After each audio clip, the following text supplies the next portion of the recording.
Hi! Good morning, good morning, good morning! Another day, another spear fishing day na punta ka no? So, iskapo sa realidad. Siya to, balik kong siyudad. So, daghan kitang likay, sugo karon sa. So, karon, dili na punta sa magpayong, no? So, dire ko kay Mingaw yun niya. Ay, tagayo kay bula ang dagat. So, bilang are ro puta reef side ro tanong niya. Siyempre, ko ano tago nga panodan ba? Hindi na palalong kay ako raw sa with a body. So, sa mga baguhay pa nga mamana diyan, no, dili kay recommend ang ginabuhat kay safety first, of course. So, dapat yun nga atay kauban or die body. Pero sa kuha karon singon nga manoy-manoy na ta, pero kabalo lang kita maglikay og asa ta pwede nga mamana nga safe ta nga kita lang usa no nya pamabaw ra ta. So tara, bani ko, let's go. Alright, what's up mga Kawal TV? Another day, another spear fishing day. Kaya tara, samahan niyo ko sa panibagong aksyon na tantingan ng pang-ulam ng bayan. Trip natin ngayon, ganun pa rin, walang pinagbago. Spear fishing videos or nagsi-spear fishing tayo. At siya nga pala, bago tayo magsimula, nais kong magpasalamat sa mga solid supporters natin dyan at walang sawang nanonood sa mga videos natin on Facebook Reels at saka sa ating YouTube account. Siya nga pala, voiceover natin ngayon is magtatagalog tayo dahil sa mga request ng mga followers or mga subscriber natin dito sa YouTube. So dito, if kung gusto niyo manood ng mga videos ko na nagbibisaya tayo, visit lang sa ating main Facebook account, Trenla Brian Invoker Intong. At yun na nga, start na tayo sa ating first drop. So dito, shallow water hunting muna tayo. Syempre, dapat ma-practice muna natin yung ating katawan in a certain deep muna. So ganito yung ginagawa natin, shallow water hunting before tayo pumunta sa mga malalalim na part. Pero hindi masyadong malalim kasi wala tayong dive body. Napaka-importante talaga sa pamamana pag may dive body ka. Pero sa akin, sa instances ko ngayon, solo dive lang ako, kaya dito lang muna tayo sa mabababaw. So dito may nakita tayong strip snapper. Gusto ko na kanang tirahin, meron tayo o nag-change target tayo at yun tinamaan natin isang mullet fish or isang balanak. So napaka good size na din para sa mga ganitong klaseng isda. Napakasarap sa mga ganitong klaseng isda is hindi talaga mawawala yung mga sinigang or pwede din nating paksiw or pwede din sweet and sour. Masarap din itong sweet and sour, pero na lang or magdidepende na lang sa pagluluto or sinong nagluluto. So syempre, pag ganitong klaseng isda is pointing directly a knife on the head para mamatay yung kaagad yung isda. Ito tawag na itong merciful killing para hindi naman siya masyadong nasi-stress out while kabit or nasa ating tuhugan. So siyempre, ginagawa ko pag mga ganitong klaseng isda or mga pelagic fishes is kinukuha natin yung kanyang dugo through bleeding para hindi siya mag-aanong malangsa. At dito, second dive natin, may nakita kagad tayong isang ilak, kaso bumalik. Nagtry tayo mag-scratching gamit yung ating gloves sa ating goma or sa ating rubber. Kasi napakaganda ng tunog niyan.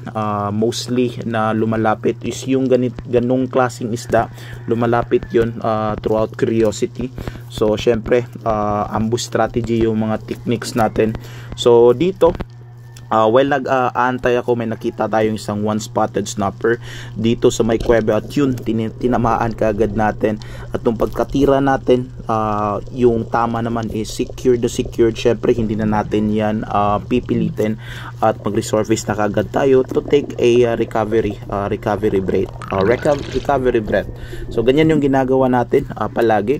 Pag nakatira tayo ng isda, wag muna nating diretsuhin. Depende na lang kung kaya mo. Pag hindi talaga, resurface and then recovery time muna and then retrieval. So sa retrieval naman is mag-ingat tayo syempre sa line. Dapat make sure na yung line natin is away from our body because napakadelikado niyan, lalo na pag mag-i-entangle sa katawan natin.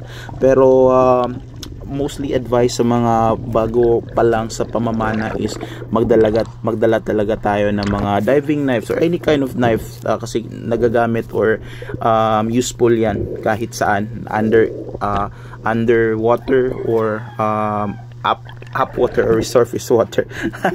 So ewan ko ba, napakahirap talaga magtagalog, pero let's try and try. At dito may nakita tayong isang pawikan, pero nung napansin ko is medyo nahihirapan yung pawikan sa paglangoy kasi nga merong line or hand line yung kanyang bibig at naka-entangled sa kanyang palikpik, at yun yung dahilan na yung sugat niya sa kanyang palikpik is matagal mag-recover. So syempre ginawa natin kaagad ng paraan, hinabol ko yung pawikan para mahuli natin, para at least man lang maputol or matanggal yung line na nasa palikpik niya, kasi yung line is sobrang diin na talaga sa kanyang palikpik na nagkukos ng malaking sugat. At yun, pahingal tayo nito dahil medyo mabilis talaga, kaya ginawa ko, inunahan ko ng konti kasi nahihirapan siyang umatras, at yun, nung paatras na siya is nasakmal ko kaagad, syempre nahuli. At yung nahuli ko na yung pawikan, syempre is ginawa na kaagad natin ng paraan, nag-resurface tayo para makapag kuha ng hangin, kasi hindi naman pwedeng nasa ilalim na tayo para magputol ng line na mauubusan din tayo ng hangin. At yun, tinanggal natin yung line natin dito, tinanggal natin, sobrang laki ng sugat. Una, pinutol ko muna yung nasa may kanyang bibig, at nung maputol ko is yung dinahandahan kong tanggalin yung sobrang DN sa kanyang palikpik, at nung matanggal ko is yun, safety or hopefully sana na magre-recover yung ganitong pangyayari or sugat ng pawikan. Pero yung napaka-curious ko talaga ng kanyang palikpik, kasi yung palikpik niya is parang kagat, so baka kinagat to ng pating nung nag-entangled yung kanyang line, at yun yung dahilan kaya nakuha niya ang ganang kalaking sugat. Pero so nung matanggal ko, syempre tinignan ko muna yung pawikan kung okay lang ba siya, at yung pagtingin ko is okay lang din naman. At ito yung line na sinasabi ko, isang yung hand line, so ginagamit to ng pangunguha ng mga dalagang bukid o di kaya mga sardines na pangpain sa mga malalaking isda. So dito na-check ko yung pawikan is good health condition na siya, hindi na siya gaanong nagre-resurface, nagpapahinga na siya sa ilalim. So yun, pinabayaan ko muna, at syempre continue tayo sa ating paghahunt ng isda, kasi dalawa pa lang yung huli natin sa araw na to, at syempre may nakita kagad tayo, baka kapatid niya to. At dito nagdrop na kagad tayo para makapag-continue tayo sa paghahunt, at syempre kunti pa lang yung huli natin. At dito may nakita tayong isang parrot fish or tinatawag nating mulmol or loro. So napaka decent or good size niya na rin. At ang mas maganda pa is yung magandang parrot fish na masarap kilawin o di kaya ipangsabaw natin or pang sweet and sour. Tinatawag sa amin itong pinyahon or kalabasaon na parrot fish. At syempre secure na kagad natin. Marami na naman tayo mga basher na magko-comment dito, pero sige lang, okay lang yan, kasi may fact check din naman tayo na false informations about local parrot fish shared online. So yung mga nagsasabi na pinagbabawal itong ganitong klaseng isda, again, hindi po siya bawal. Wala po tayong amended na batas sa Pilipinas na nagsasabing pinagbabawal ang ganitong klaseng isda. Pero na lang siguro yung isang klaseng parrot fish na threatened species na po, yun po yung tinatawag nating bumphead parrot fish na sa yun yung manok. Iba yun, hindi yun na parrot fish, chicken yun. Ito po yung sinasabi kong bumphead parrot fish na limited na po or konti na lang po or malapit na pong maubos.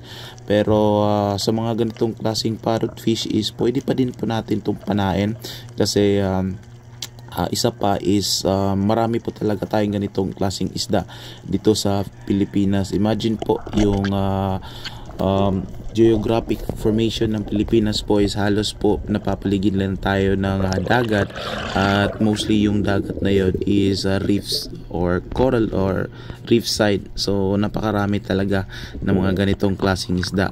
So ito na nga yung mga suma total na kuha natin. May dalawa tayong parrot fish, isang one spotted snapper at saka isang mullet fish o tinatawag nating balanak. So ganito lang yung hinuhuli natin, no? Hindi na masyadong sobrang marami, kundi lang yung may pang ulam na tayo. At syempre kasi yung pagpamamana natin is pangulam lang talaga, di ba? Ay, ganyan lang po, hindi na po tayo kukuha ng marami pa kasi baka sabihin pa na abusado tayo. So ayun na nga, sana nag-enjoy kayo sa videos natin and see you in my next episode. Alright.